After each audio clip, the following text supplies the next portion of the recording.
Okay, give me a minute. 3, 2, 1.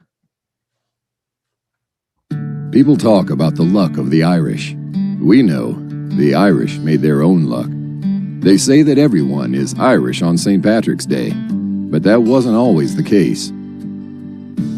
Some claimed the Irish could never be true Americans, but it was an Irish immigrant who refused to bow the American flag before a king, and the grandson of Irish immigrants who told the Nazis, "Nuts. They have sweated in the bowels of the earth and reached for the stars. They have performed miracles, spoken for the marginalized, entertained us, inspired us, deliberately walked into hell to save us.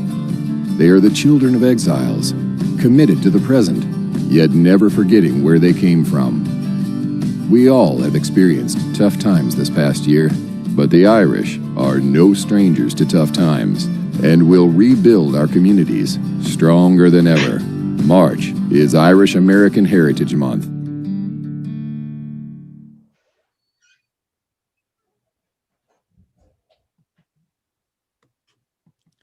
Hello and welcome to the AOH briefing on the Belfast Memorial arrests.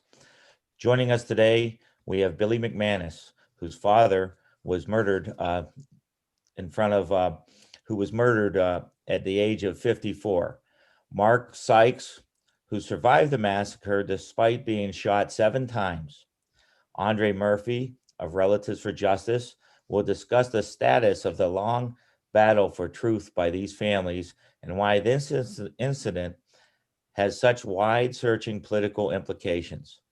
We have special guests today from our AOH brother, Brian O'Dwyer, who's also a member of the Hibernian Charities Board, John Taggart, head of the Ballymurphy Martyrs, Karen Quinn, the USA representative from Sinn Féin, Pat Doherty, former New York controller who just retired and is going to have some personal comments about this event.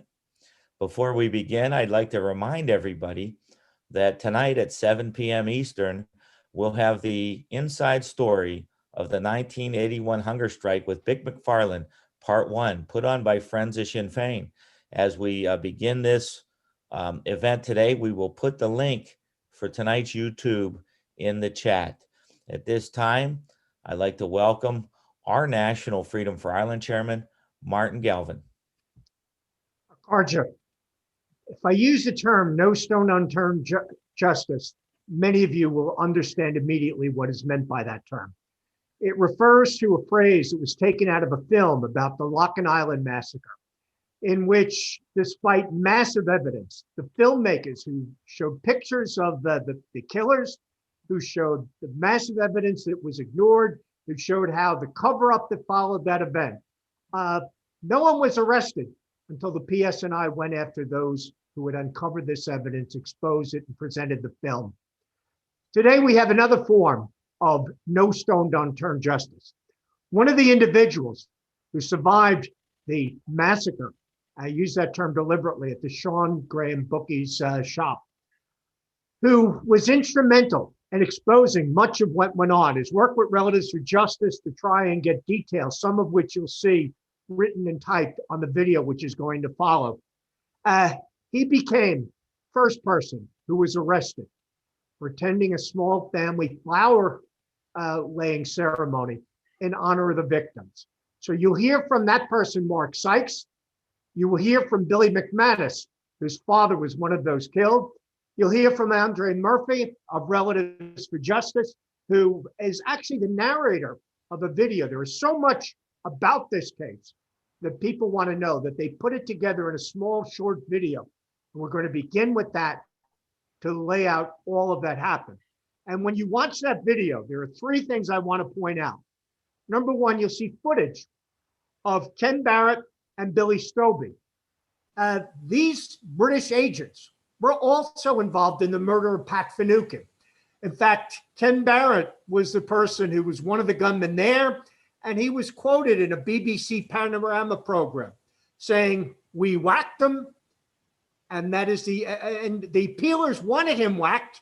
We whacked him, And that is the end of the story. That's not from The Sopranos. That's what one of the gunmen that you'll see said about the lawyer Pat Finucane, who was killed in front of his wife, Geraldine, family member Geraldine also was wounded. Another person you're going to see on this video is Raymond White. Raymond White was the head of Special Branch. And he also gave an interview to a program, Spotlight, in which he boasted about being able to brief Margaret Thatcher, a 10-minute briefing about what he was doing in terms of agents and how they were, as he put it on television, telling them to do what they do best, meaning kill Catholics. You'll hear about the incident at Sean Graham's, and how she told them, carry on, do what you're doing, but don't get yourself caught. You're also going to hear about all of the information that's been unearthed. Mark Sykes was instrumental in that, and I think you'll have no question as to why we use the term no stone unturned justice, about why this one incident has caused so much consternation across the north of Ireland. The Good Friday Agreement promised a policing service which could be supported, attract support, and keep the support of the whole community, and why nationalist confidence has again been shaken in the PSNI's ability ever to be able to do that. We're now going to begin with the short video narrated by Andree Murphy. When we come out, I'll go directly to Mark Sykes.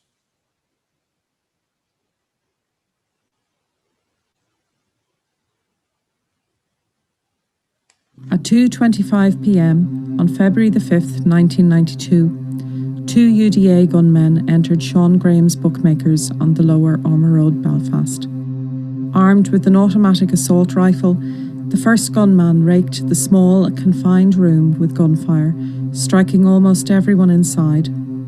As the injured and dying lay incapacitated, the second gunman then moved across the blood-soaked floor, shooting as many people as he could with a 9mm Browning pistol. The whole attack lasted less than a minute. 5 people were killed, including 15-year-old James Kennedy and 18-year-old Peter McGee.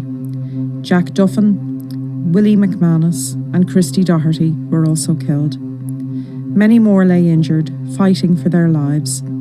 5 of the 7 injured died prematurely from their injuries. The gunmen casually made their escape in a blue Ford Escort, which had been parked adjacent to the Bookmakers' shop. The gunmen had parked in a spot that had just been vacated by a UDR armoured vehicle. As local people frantically rushed to assist the injured and dying, some of the first people to arrive on the scene were 2 undercover corporals from the Weapons Intelligence Section of the British Army, Corporals Slater and Jones. It would later become apparent as to why they were required. The 9mm pistol was a British Army issue weapon. It is believed that they lifted the spent cartridge shells. RUC and UDA agent Ken Barrett had been instructed by his special branch handler to collect that same gun from Malone UDR Armoury, an arrangement that also involved British Army intelligence. In turn, Barrett handed the weapon to Billy Stobie, a UDA quartermaster. Stobie, also an RUC agent, then handed the weapon to his RUC special branch handler, who later returned it to Stobie. This weapon was then used in an attack on the Devonish Bar and Sporting Complex on Finnehy Road, North Belfast, by the UDA in December 1991, in which Aidan Wallace was killed and several others injured, including a young boy who lost an eye, then again used at the Bookmakers. The automatic rifle used in the attack was from a consignment of weapons imported to Ireland from South Africa to re-arm loyalism. This involved MI5, RUC Special Branch and Security Service through a number of their agents. It also involved the DUP-linked Ulster Resistance. With the provision of weapons, the UDR presence until just before the attack, the arrival of the Weapons Intelligence Section, the role of the UDA handlers and agents, and the ability of the killers to move unhindered, it wasn't long before the word collusion was used in the attack on the bookies, and not without good cause. There has never been an effective investigation into the attack on Sean Graham's Bookmakers. No one has ever been held to account. Indeed, the killers were stopped in a getaway vehicle in the early hours of the next morning, with the driver over the legal limit of alcohol. Prior to this, they had been logged by the RUC as being in the vicinity of the Bookmakers prior to the attack. Forensic and ballistic evidence was deliberately ignored. Eyewitness evidence and identification of the gunmen were ignored. Indeed, the RUC claimed that a key witness who positively identified one of the gunmen was a Republican who had previously been charged with murder and was therefore unreliable. This person never had as much as a parking ticket. The RUC and British military concealed the origin of the 9mm pistol used in the attack. However, this was detected by the Stevens inquiry into collusion and referenced as significant. Stevens recommended the prosecution of the special branch handlers involved. The Public Prosecution Service refused to prosecute. Former head of RUC Special Branch, Raymond White, accompanied the then Chief Constable of the RUC, Sir Hugh Annesley, along with George Caskey, to the scene of the Bookmakers attack, where Annesley gave an interview to the press, stating, "This is murder madness, but it is not out of control." As a retired head of Special Branch, White has been centrally involved in vexatious legal challenges to halt and disrupt the work of the police ombudsman in their inquiries into collusion, and Caskey worked closely with the secretive and shadowy Force Research Unit of the British Army, which specialised in running agents. The PSNI refused to provide information to the police ombudsman. This led to an unprecedented move whereby the previous ombudsman had to initiate legal action against the PSNI, who handed over some, but not all, material. Despite an assurity that all intelligence was provided, 30 boxes of sensitive intelligence documents were later discovered in a civil case taken by the families, boxes which the PSNI did not disclose to the ombudsman. The PSNI have also resorted to the use of secret courts regarding disclosure and discovery of intelligence in this case. Why? And what do they have to hide on behalf of the RUC and military intelligence? To add insult to injury, the PSNI provided the assault rifle used in the attack to the Imperial War Museum in London as part of its public military display about the war in Ireland.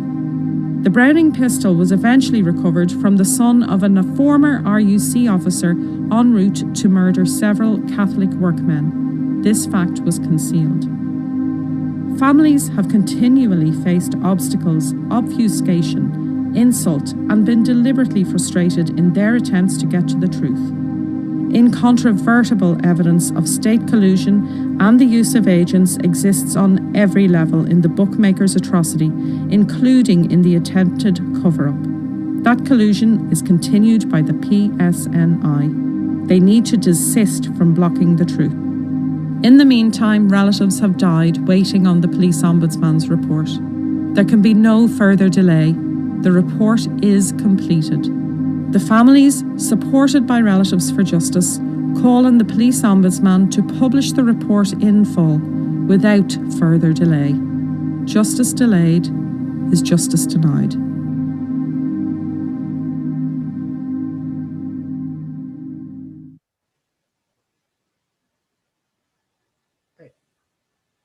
We're now going to go to Mark Sykes, who was a survivor of that incident. Mark, have to ask you, we've just seen a video. Man went through with a rifle at that, it's a bookmaker shop. We would think of it like an OTB, off-track betting. It's a social scene. It's a friendly scene. I'm sure you knew just about everybody there. There's a lot of laughing, joking about who had won or who was about to win money, who would lose money, that sort of thing. And all of a sudden, everything changed. 5 people would be killed. You would be wounded a number of times. How was it that as the man with the rifle went through spraying bullets, and then another member of the loyalist paramilitaries went through with a pistol shooting and finishing off people, how were you able to survive? Well, as I said, shown in the video, it was a Wednesday afternoon around 2:20 p.m. and there was 12 people in the betting shop having a bet. and the door had been kicked open, and I was on what is like a swivel type stool, and I turned around and I seen two masked gunmen at the door. One was standing with which I thought at the time was an AK-47, and a second person was standing behind him with a handgun. And the person with the VZ-58 weapon, the large automatic rifle, opened fire on the bookmakers and everyone in it. Within seconds, everyone had been hit, and I found myself on the opposite side of the floor from where I was sitting, in a corner, along with Jack Duffin, Willie McManus, Peter McGee, and Mark Hazard. And I lay on my back, and the shooting continued for seconds, maybe after that. And then I seen a second person coming into the bookmakers, and I could only see him really from about the knees down. And he seemed to have a pair of jeans on and black trainers. And then I started to hear single shots being fired. And I realized that stage then that he was killing people. And I knew by the layout of the bookmakers that he had to come back past me. And I put my hands up over my head, and I was shot twice under the arm, where obviously he had tried to kill me. And he shot other individuals as they lay on the floor, and the lane left.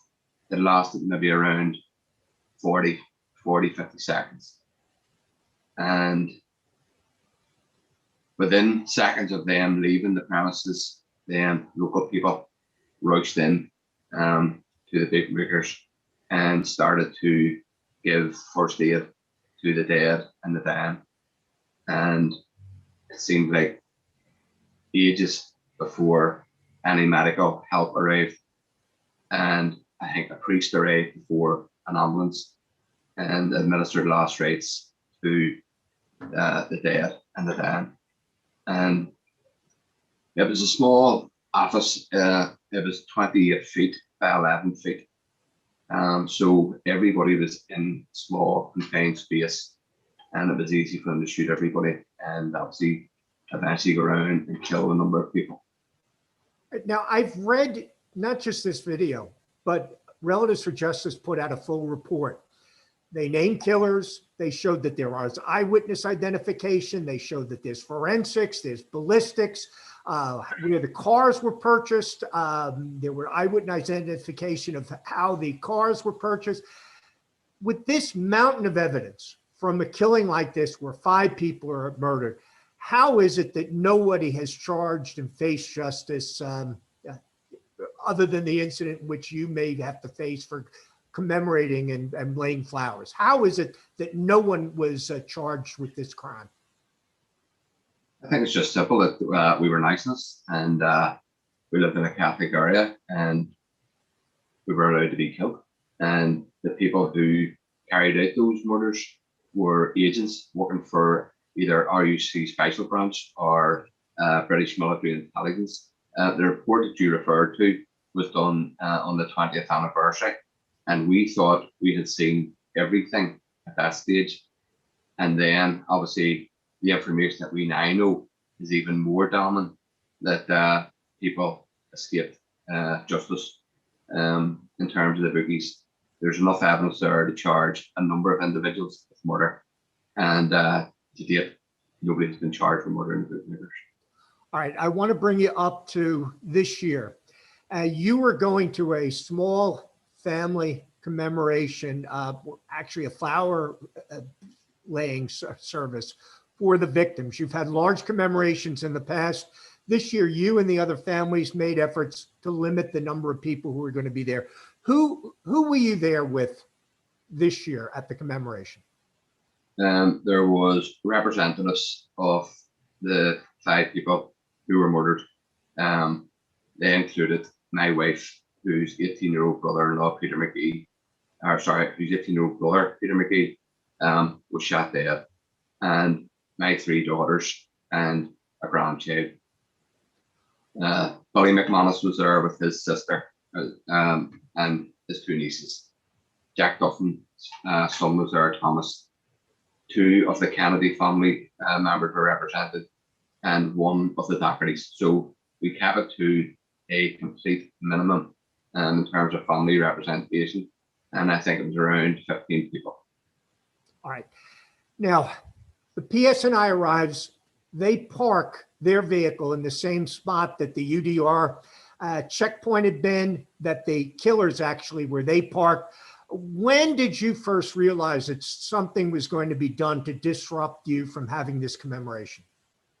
Billy McManus was still speaking. He was speaking about the need for the police ombudsman to publish her report into the murders of the bookies. And he was halfway through what he was speaking about. And I noticed a PSNI car parked facing John Green's Bookmakers. It sat for maybe 2 or 3 minutes, and then it turned around the corner and parked in the exact same spot where the killers had fled 29 years previously. And I thought they were going to stay in the motor, and eventually they got out, put hats on, and came across the Ormer Road and stood at the Bookmakers.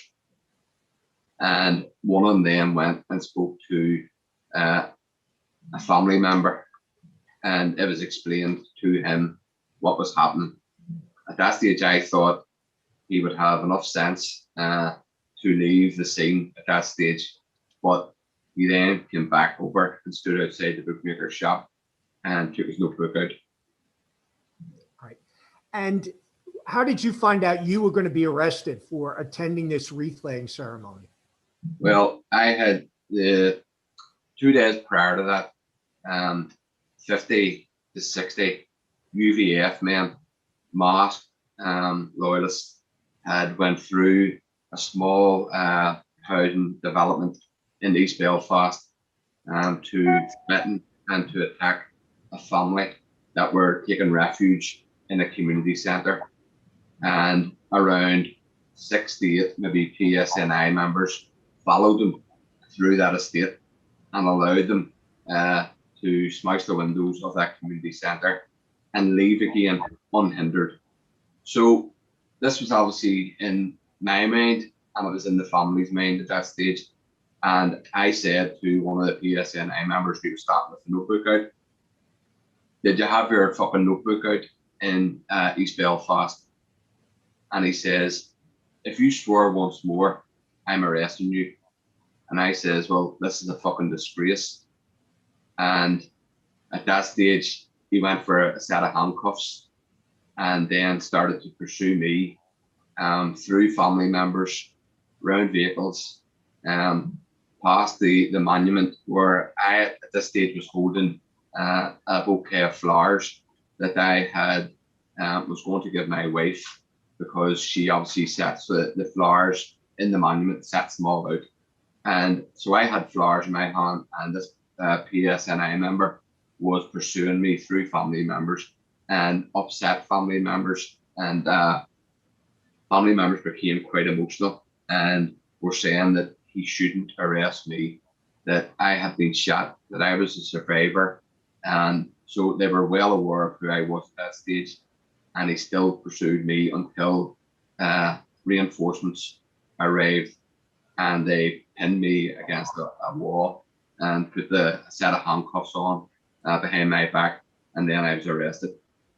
All right. Eventually, it was several hours before Niall Murphy was able to come to the barracks to get you released. How were you treated at the scene when you're there? All these family members, they're very emotional. They're asking the PSNI not to arrest you at that point. What exactly, just on the scene in front of the other family members, did the PSNI do? At one stage, the granddaughter of one of the victims, Willie McManus, was punched, and it became quite emotional for families. Grandchildren were crying, wives were crying, sisters were crying, the fact that obviously I was being arrested and the fact that one of them had been assaulted.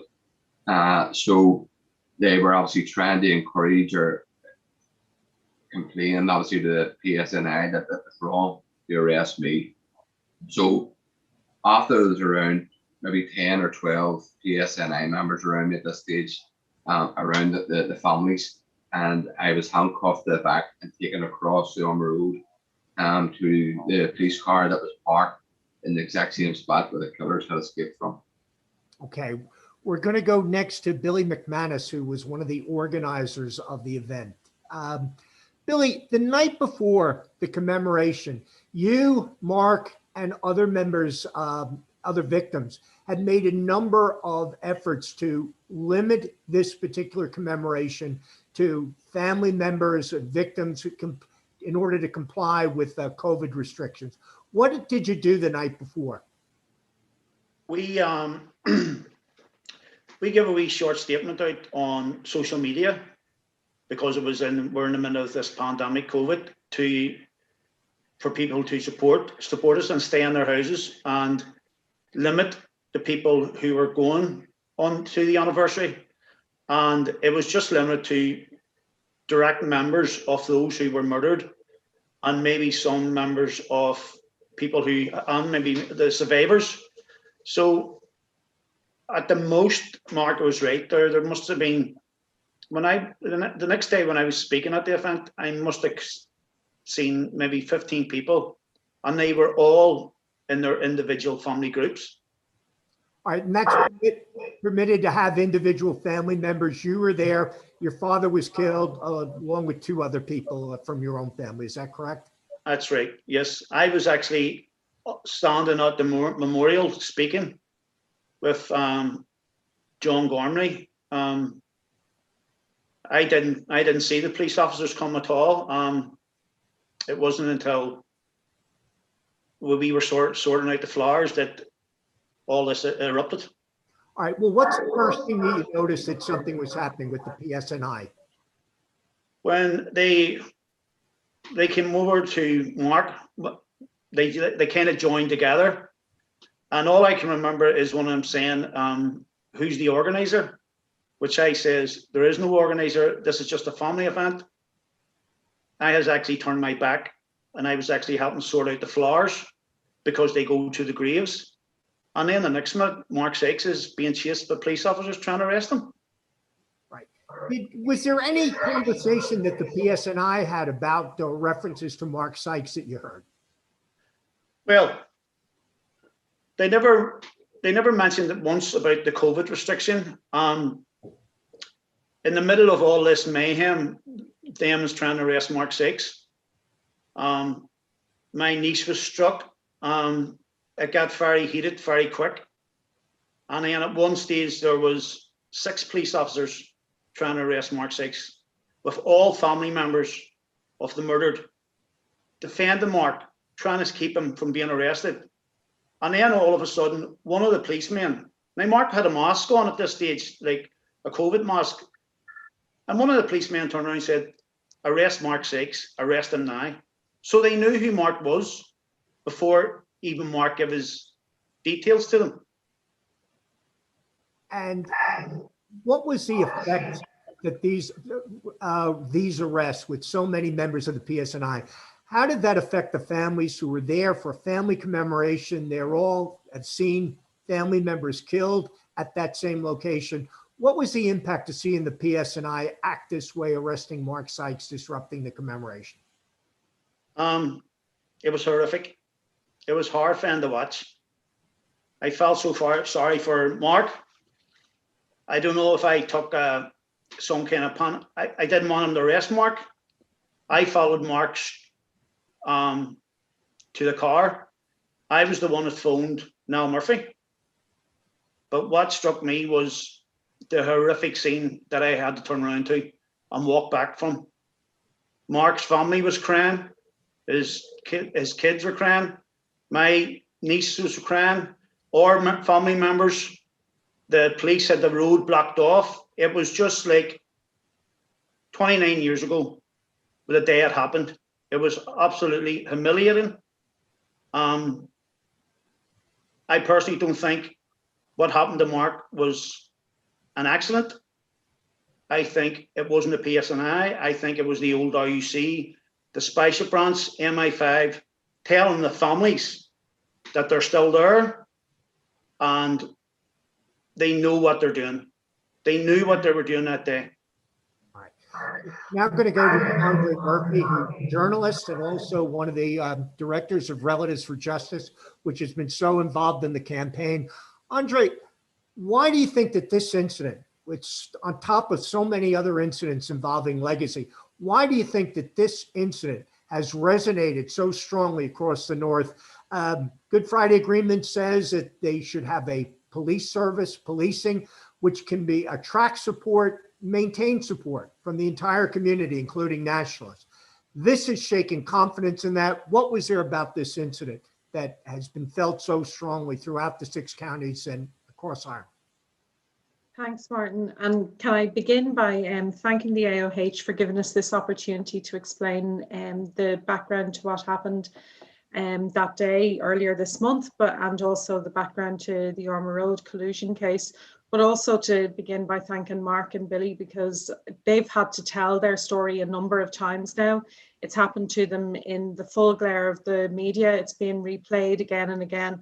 And what's happening is they're replaying their trauma again and again, and that takes a toll. And it's very generous of them to share that with us this evening. I think, Martin, to answer your question, this entire incident is about the truth about collusion and the efforts by collusion deniers to prevent the truth about what happened in the Ormer Road coming out.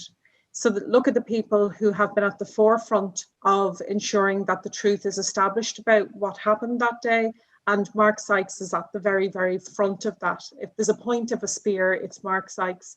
He's the person who takes the documents and goes away and spends days and nights meticulously going through them and establishing the themes, the patterns that identify how there was collusion in these killings and in these injuries. It's him that does this. So in the last year, there's been a pointed effort by all of the families, along with RFJ and their solicitor, Niall Murphy, to insist that there is a publication of the ready and well-written police ombudsman's report into collusion in the case. Everybody knows that, and the PSNI certainly know that, and they certainly know that because the Retired Police Officers Association has been trying to prevent it being published. They have been involved in a concerted campaign against these families and their right to truth, and many of the Retired Police Officers Association reside within the PSNI. So what does that do? What that does is that the nationalist population who are assured for many, many years now that there is a new beginning to policing, they are the people who are also looking and seeing their family members, their friends, their neighbours, their community being denied the truth about what happened on collusion. And those things don't marry up together, because you can't have change and you can't have a new beginning if you don't say why change was needed and why that new beginning was needed. And as a society, we have spent billions of pounds and an awful lot of political capital to say that we are going to have a fresh start to policing. And instead, what we saw, as Billy so well put it, we saw the RUC on the streets of the Ormer Road at the beginning of this month. Because we haven't dealt with collusion and because we haven't removed legacy from the PSNI. And the AOH were tremendous supporters, along with the rest of Irish America, to the letter that went into the Irish Echo, the Irish News, the Andersonstown News, the Belfast Media Group papers at the end of January, insisting that the Stormont House Agreement be implemented in full, and that we do see that legacy is at last dealt with, removed from the PSNI, and that there's independence brought to this. They know that, and they don't want that to happen. This is their effort to use families, and again, using Billy's words, to humiliate families out of insisting on what their rights are, which are their basic human rights to truth and justice. Happily, what we can say is that Irish America and a huge amount of political support responded to the letter, but from families, but particularly what happened on the streets of the Ormer Road. And there has been a very stark realization that there is a threat to the confidence of policing, which is at the absolute heart of the peace process because of the failure to deal with legacy. Because we haven't removed it from the PSNI, the Orma Road in those few weeks ago happened. Because we haven't removed legacy from the PSNI, nationalists do not trust the PSNI.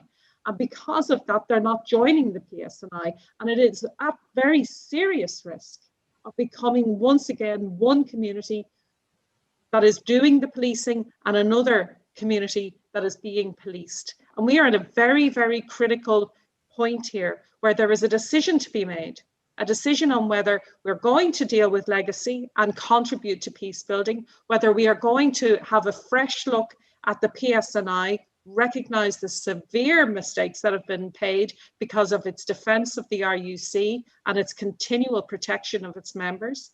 We either decide to address those things, or we are, this time next year will be probably in a critical place.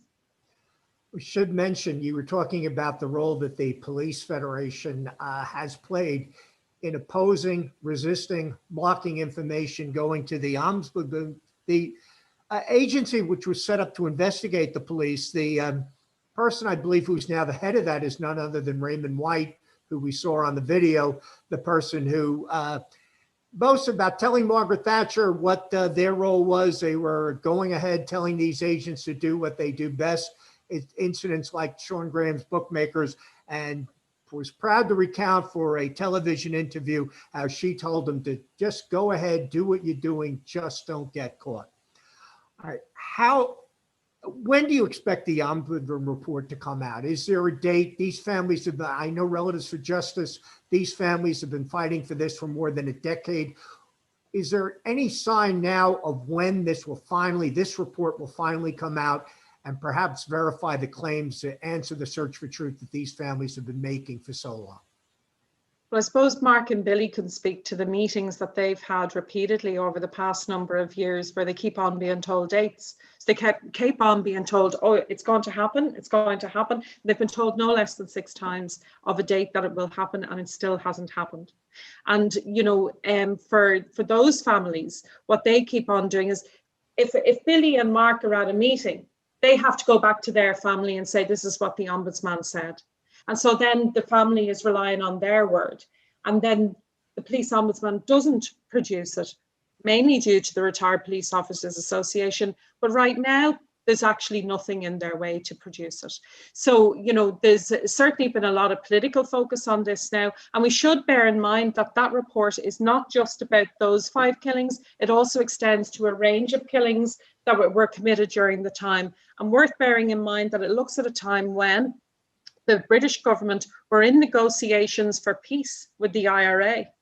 And this was the securocrat agenda to the moves for peace. It was to go and kill civilians, to arm the UDA in particular and the UVF to the teeth, to direct them and to send them to kill civilians, not least the killing of Theresa Clinton in the street just beside where the Sean Graham's Bookmakers happened in March of 1994, weeks away from ceasefires. We saw agents being sent out to target that home. So, you know, there are a number of extended families who are engaged in the Operation Akil report that should be produced. Notice during the week that Sinn Féin were talking to the police ombudsman and urging her to release the report. I don't think there's been any update since then, Mark or Billy, has there? And as Andree has said, like, we have met with the police ombudsman maybe 20 times in the time that we have had our case with the ombudsman, and at every opportunity we have tried to put across to them about the age of the family members that we're talking about. My mother-in-law is 90. She has been waiting for 29 years for the truth about her son being murdered. And we told the ombudsman this at every occasion. And this year and in the last year, we lost Mrs. Duffin, the widow of Jack Duffin, and we lost Mark Hazard in January, who was injured. So, and 52 years old. So people are dying and people want the truth. And we have said all along that the longer this goes on, this is about denying the truth to the families. This is about delaying the truth to families, and this is hoping that the families die off. And we have told the Ombudsman, told whoever wants to listen to us, that we aren't going anywhere. We are here. Do we get truth about how our loved ones were murdered? And we know for a fact that the death of our loved ones could have been prevented. And this is why we have been going on to the Ombudsman, anybody who wants to listen to us, that we want the truth about our loved ones being murdered.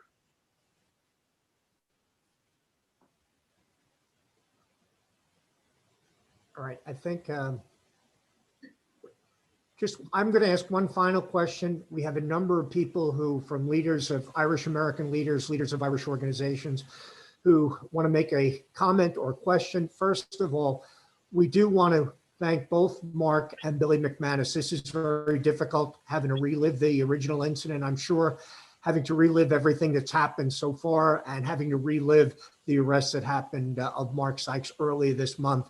And we appreciate the fact that you wanted to come and reach Irish America, that you wanted to speak to us, that you wanted our help. And the numbers of people here and on the YouTube shows how interested we are, how much we do want to help, how much we're interested in what happened to you, and how much we want to be part of your campaign to get justice.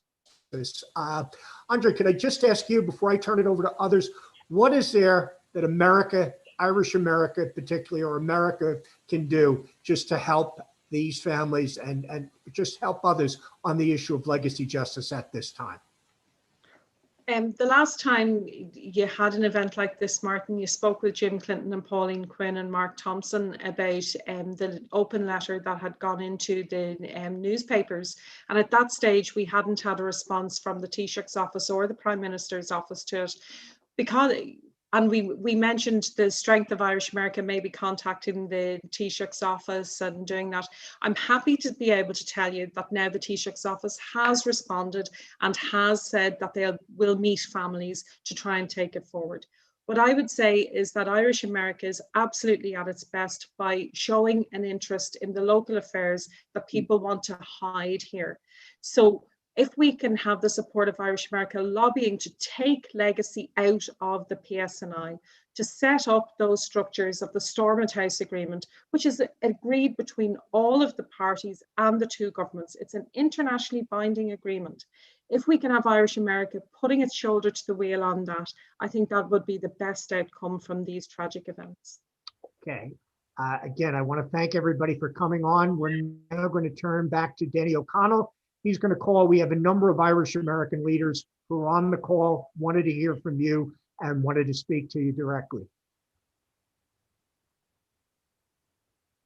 I'm sorry about that, Martin. How about if you go ahead and introduce Brian and then Donald, and then I'll start bringing people in from the other areas. All right. First of all, we're very happy to have somebody who's been in the forefront. He and indeed his whole family, along with his father, Paul O'Dwyer, his uncle Frank Durkin, and so many others. But Brian has played a crucial role in terms of justice issues with the Brehens independently, with the AOH. He's played a crucial role in many, many Irish justice cases throughout the years, Pat Finucane just being one that stands out. He's a former Grand Marshal of the St. Patrick's Day Parade, and he's somebody who had been working very much with the Irish Americans campaign for Biden and was very successful in that, as he was, unfortunately, unsuccessfully with the campaign for Hillary Clinton. Brian, welcome. And what do you want to say? Thank you. Thank you, Martin, and thank you, Danny, for asking me here today and for a really very, very important and revealing exposition of the issues. I did want to say that I think the one difference that has happened in the last few months is that Irish America has really stepped to the forefront in terms of the Biden administration.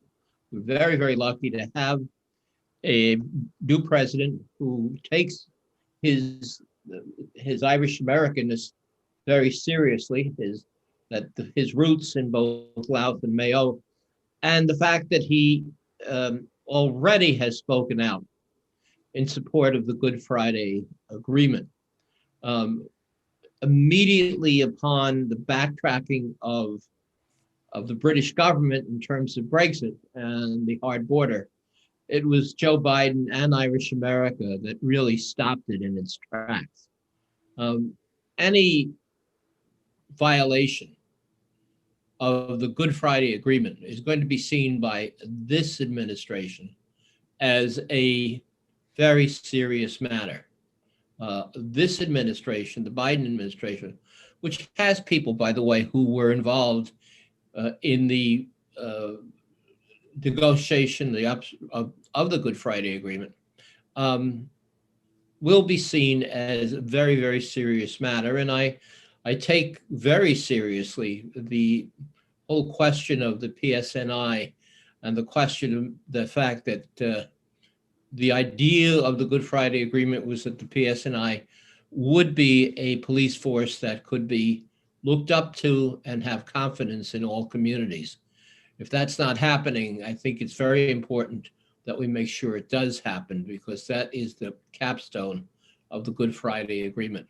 I thank you, both Martin and Danny, for allowing me to be here. And the AOH, as you know, I'm a proud member of Division 3 of the AOH for many, many years, more than I'd like to know, and was particularly honored by the AOH many years ago with the Sean McBride Award, which is, in my mind, one of the finest awards that I have and recognitions that I've ever gotten. So it's particularly fine to be here today. So thank you both. Thank you, Brian. Danny? Thank you, Brian.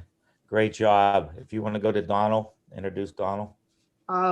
We have the newly elected president of the Brehon Law Societies, one of the groups which the Dwyer family is certainly very much associated with. One of the groups that I think originally was founded to deal with situations of injustice, campaigns like this. Pat Finucane was very close to them. And we have the new president, Donald O'Kane. Donald, welcome. Hi, good afternoon. Thank you, Martin, and Dave Gillard. I haven't been sworn in yet, so but the transition's underway. Jennifer's handing these responsibilities to me, and which I'm more than happy to do. So that's the first thing. I guess a few comments, and I think most of you, well, you spoke about the Brehon Law Society. We're based here in the New York area. Came to the fore in the 1970s, I think out of Brian O'Dwyer's office at the time, dealing with those issues and issues just like this. And we've been very much in tune with what's been happening over the course of over the years. And issues such as this, which what came up with Mark Sykes and McManus there, are very much the kind of things that we want to know about, and we also like to be educated on how best to react to them. That's what we see ourselves as doing here too in the States, is that if you tell us what you need, we're available, and very often we have to know that. What I'll just say about what I learned here today, which I hadn't known, because I'd seen some of the video, I'd read some of the background on what happened that day at the commemoration, and what I didn't see in the video, of course, was the background to them stopping across the street, standing outside the bookies. This kind of obviously, when they're doing these things, they know very much what they're doing. You can smell the collusion and all that, and what they're trying to get at when you hear this. That I did not know. The video I saw obviously was taken in the heat of the moment. I'm not going to picture all these things, so maybe that's important to get that story out too. That that tells a story itself, the background to it. What I would say too, and obviously of interest to me, would be if you knew who the arresting officers were, what ages they were, all that stuff. That's kind of an aside. That's stuff that was going through my mind as I was going along. Another thing to pick up on what Brian was saying there too was speak with this new administration. I mean, there's never a better time for our community, our nationalist community in Ireland, to push for what matters. I think this is its time to strike. This is the time to move in it, because we have an administration that we haven't seen in many years. Even people in the outline, I mean, the Minister, the Secretary for Labour, Marty Walsh, his parents are from Connemara. We have people there. There's going to be a sense and flavour to the administration, I think. And, I think we saw members of the DUP only a few months ago wrapping themselves around in a Trump flag and so on and so forth. if there's an opportunity there in that point of view, you got to make these things known and push us on them. What I like to do, I'm taking over the Brehons, it's a 2 or 3 year term, and there are a few issues that I try to focus on whenever I, have a position of something like this. And obviously things come up in the meantime, I'd be asked to, or the Brehons be asked to react to. One of the things that matters to me is, the Irish language in the north, in the 6 counties, well, in all counties across the world, it matters to me. But that's one of those issues too. But if you can let us know what you'd like from the Brehons, and the feeling I'm getting from this is removing the legacy from the PSNI. If something has to be that cohesive, if that's what you want, that's what we can focus on. So you don't have to tell me here and now if that's what it is. You can come back to the Brehons and say, look, we've thought more about what you said. Jennifer, we're very interested in the Loch and Island campaign, some of the other legacy issues, and it's great to have you on board on this issue behind what happened at Sean Graham's Bookmaker. Okay, Danny, next. Thank you. Great words there from both Brian and Donald. And next up, we're going to hear from Sean Pender, our National Vice President. And before Sean begins, if anybody out there has a question or a comment, now's the time to raise your hand electronically, and we'll begin bringing you into the Zoom webinar. Sean? Thank you, Danny and Martin, and thank you, Billy, Andree, and Mark for joining us. Again, I wish we could meet under greater circumstances. I've had the great honor of meeting Mark Sykes on several occasions, both in Belfast and in the States. Mark was part of a group of people that we brought over with Relatives for Justice many years ago from this atrocity. Jack Duffin was with him, and we also had the families from Loch Island. And I think the tragedy of this is this is not an isolated case. This is a case from 29 years ago. We have Pat Finucane from 30 plus years. We have John Taggart that's on the call going on 50 years. We have Derry 50 years ago. This week, the case of Mrs. Thompson in Derry being shot was going on 40 something plus years ago. This is a policy that the British had of collusion. This is not just the poor people in Marlborough. This is all. And I think the dedication of groups like Relatives for Justice and others shown that this needs to be addressed. That letter was very powerful. 3,500 people with 40% of them 40 years or younger. And why are they younger? Because unfortunately, what Billy and Mark said, we've lost mothers and we've lost fathers. We're now into our second generation.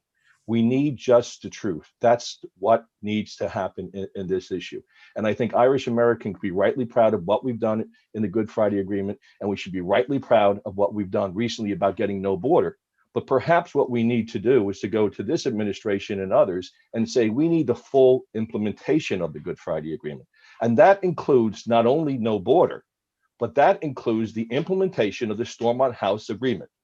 So maybe it's time to get our friends on both sides of the aisle and say, we're coming up very closely on 25 years, the Good Friday Agreement. And the people, many who are on this call who work so hard to make that happen, are asking for basically one thing. They're asking for truth, and they deserve that truth. We need Stormont House Agreement, which is not perfect, but it's agreed upon and it needs to be implemented.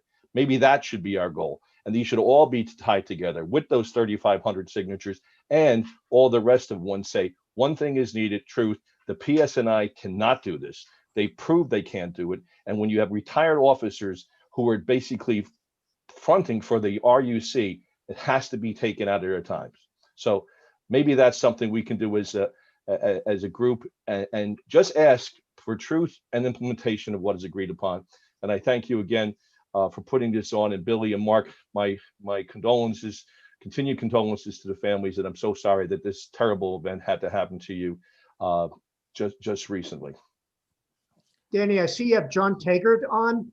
Yes, John, if you'll unmute, and we'll go to you for comments. John is the head of the Ballymurphy massacre families. 10 people, well, actually, I think it was 11 who had a heart attack after he was put through a mock execution.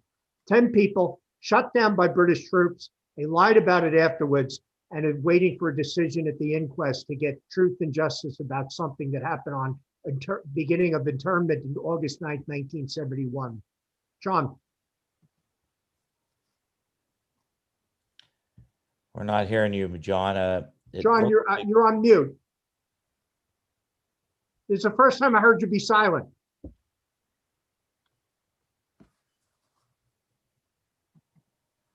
You have to unmute. One more time. We might Yeah, have you're an still issue on mute. There, that should be it. Can you? Yeah, Yeah, there we go. is that it now? Yeah. Okay, sorry about that. No, well, first of all, thanks very much. It's good to see you all again.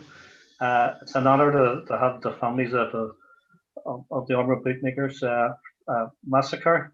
I've had the honor of meeting them many times before, and just like for like ourselves, like our victims have been treated over the years, and the disrespect that has happened to basically second class victims, and that's what we are sometimes when our loved ones are murdered or some way involved by the state. That's has happened in many times. At this, the ex RUC organisation, they're good at keeping quiet when it comes to people like ourselves for asking questions and things about that. But once we get near till the truth, that's when you hear their voices and start trying to stop the truth for us going forward. For yourselves, I think it's fantastic what the AOH and the Irish American Friends of Ireland have been doing for many years. It's always been one way to get, if you want to get to the 10 Downing Street or the Taoiseach shop, it's via Washington. And just on behalf of us all here, I'd like to thank you for being part of that and for part of that struggle, helping victims like ourselves. I'll just finish off, and maybe you're wondering what is happening with our case at the minute. And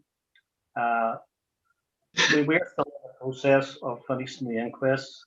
We're glad in a way that it hasn't been forwarded to the final stages. They're still on some unfinished business, and we were hoping, and the families in general were hoping that the final findings doesn't happen during this pandemic.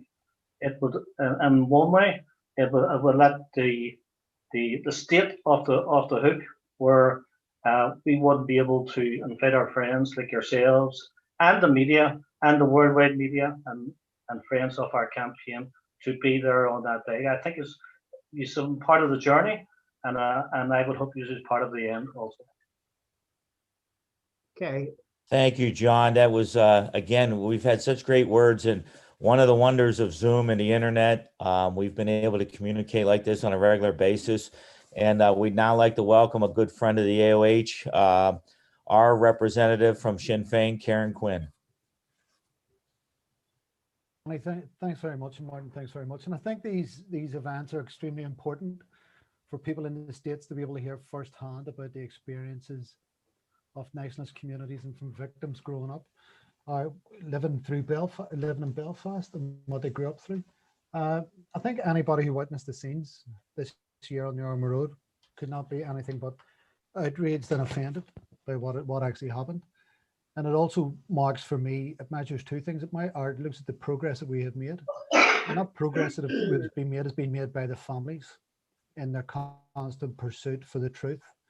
But it also shows how far we have yet to come to realise the vision of the type of police service that we were promised, following pattern, and it has been, and the sort of truth that has been promised to families.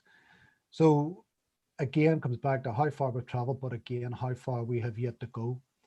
And I think I'm always very mindful of this, that the Armagh Road didn't happen by accident. It was British government policy. Collusion was British government policy. The cover-up that the families are now experiencing and having to face down is British government policy. And that's what we need to bring to an end. And there are mechanisms there for it. The Stormont House Agreement, as Sean Pender said, was agreed and was put in place and now needs to be implemented. That will give a wedge to be able to get to some degree of truth and also some degree of justice for the families and the victims. So I think for myself, that coming back to, I always come back to seeing how far we've travelled and how far we've yet to go. And that's how I look at progress. And what happened in the Armagh Road demonstrates how far we have yet to go to meet the promises that were made to all the communities in the North and in the Good Friday Agreement. But I would say this here, that America has a role to play in this. When I've always said it, when Washington talks, London and Dublin listen. And that's what we need to have. And the ask is simple. We're not asking for anything that hasn't already been promised. We're asking for the full implementation of the Stormont House Agreement, which the British government signed up to, the Irish government signed up to, and all of the parties signed up to. So I think there's a piece of work ahead of us, Danny and Martin and everybody on the call, but I think we can get this enacted, we can get the Stormont House Agreement put in place with the right will. Okay, thank you. Thank you. Thank you very much. And we're going to hear a few words from our friend, Peter Kissel. Peter.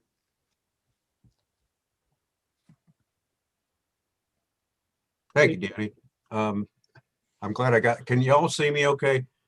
Yeah. I was having trouble with my video for a long time. I could see you all, but I couldn't seem to get my own video going. So I guess it's working now. You hear me okay also? Go ahead.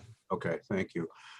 Mainly, I just want to thank our good friends at the AOH for arranging for this Zoom call, arranging for this meeting. It is so good to understand much better what's happened, what happened at the Sean Graham Bookkeepers back in 1992, and of course what just happened last week. And I really appreciate your holding this webinar and for educational purposes. Just wanted to say hello for a moment to John and Andree, especially. I mean, I want to say hello to all of you, but you two I've not seen in quite a while, and we look forward to getting back to Belfast and visiting with you again.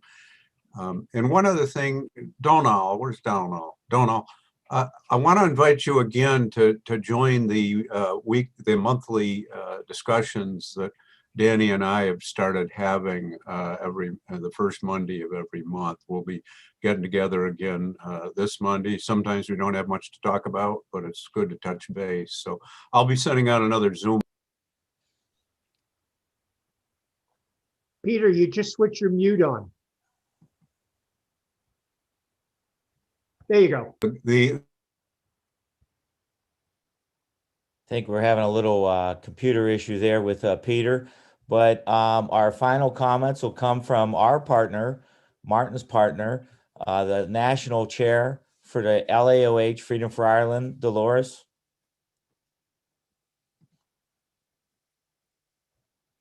Yeah, I just want to say on behalf of the LAOH, we're just thrilled to be able to comment here. Mark and Billy, just want to say thank you for sharing your stories and for participating with us today. The LAOH has always been a strong supporter of Relatives for Justice and the other groups in the North, thanks to the help that we received from Sean Pender and others in the AOH.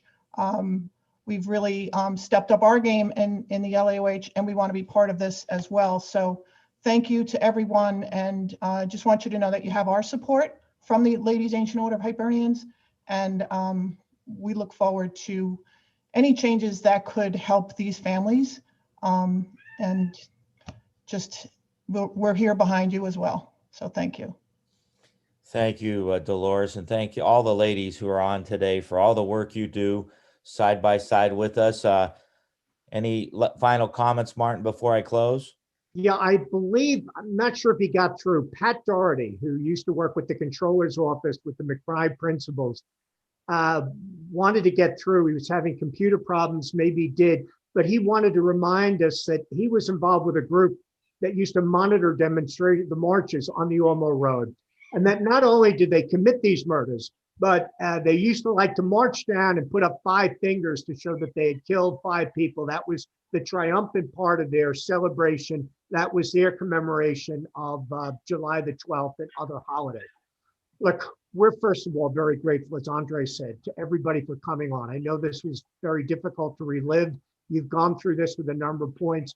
We want to assure you a number of things. Number one, everybody is here because we want to support you. We want to help you.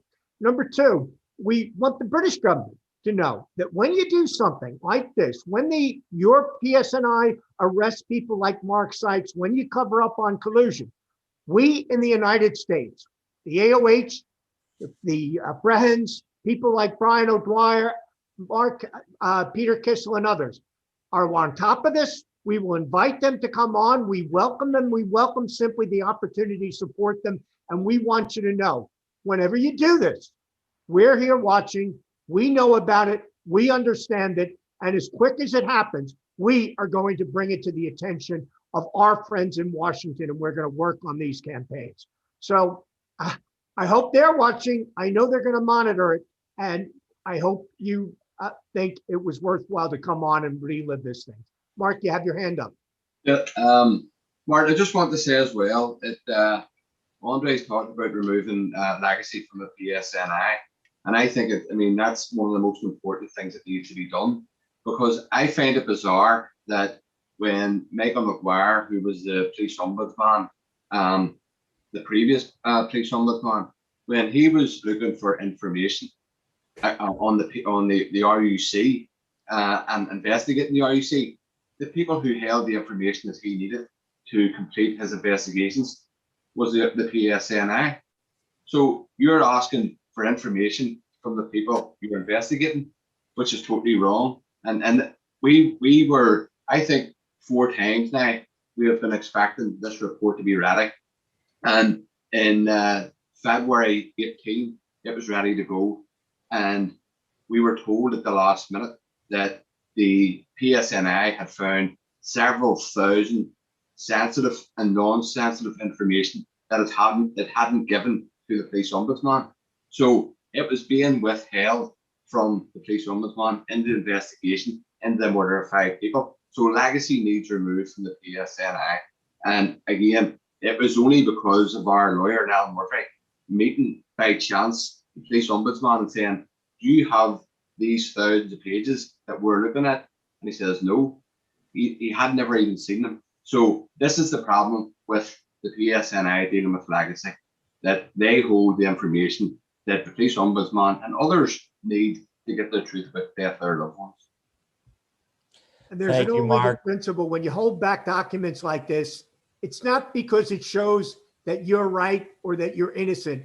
It's because it shows that you're guilty. And how high, when Raymond White was briefing Margaret Thatcher and being told to go ahead, just don't get caught. This is part of that process. Danny, and I just first of all want to congratulate our national president, who puts all of these on, who has responded to the COVID by saying that we are going to bring speakers directly to the United States. We're going to do it better than ever before. And this is an example of that today. Danny. Thank you, Martin. We're going to go to Andree and then Billy for closing comments. And we want to thank Chris Cook, as always, for our man, our technical issues guy, and has gotten us through another great event. Andree? Thanks very much. And I just want to say what an important event this is and how informed it's been from everyone. And that's really reflected in the comments. In response to both Donal and Brian in terms of what can be done next, I think that Sean Pender had it absolutely summed up. We saw how quickly Irish America was able to get its political act together in response to Brexit and the threat to the Good Friday Agreement that Brexit poses. We now need to see what is happening in legacy in exactly the same way, and the threat that it poses to peace now. And you've heard how Mark Sykes has been out. That's 10 years ago. We know that we've been talking about these about victim stories need to be far more than stories. They need to be the vehicle for change, and they need to be the vehicle for copper fastening peace. And if we're going to promote peace and the peace process, it will be by addressing legacy. And I think Irish America's concentration, as Kieran Quinn said, on this issue and the implementation of an international agreement with the Stormont House Agreement is the way to go. And I don't want to go without saying two last things. The Ormerod families have a particular experience of legacy. They are the only families to have received 3 formal apologies from PSNI chief constables because of the way they have been personally treated, by the weapon going to be held in the Imperial War Museum, by those documents that Mark Sykes talked about not being passed to the police ombudsman, and then by his arrest and the assault on those families. That is a particular experience no other group of families have had. And lastly, I want to remember Geraldine Finucane tonight as well, Geraldine is going, you know, the second anniversary since the Supreme Court said that there should be a public inquiry held into the killing of Pat Finucane, and it hasn't happened yet. And she has to go back to the High Court again, something she does not want to do at her age and having fought for so long. And she's a remarkable example to us all of how families really never give up. Thank you. Who do we have? Mark? Mark Sykes, any last words? No, I'm fine. Thank you. Not last words altogether. Well, thank you everyone for your time today. Remember, our friend Vic McFarland will be on tonight on YouTube. The link was in our chat, both here and on our YouTube. If you can't find it, go to YouTube, put in Friends of Sinn Féin, and you'll find it. 7 o'clock Eastern time. That's midnight Ireland time. We expect all you folks on there tonight. Thank you for your tremendous work, Chris Cook. Couldn't do this without you. Sean Pender, Marilyn Madigan, and everyone else who joined us both on YouTube and on Zoom. We appreciate your help. Thank you, and God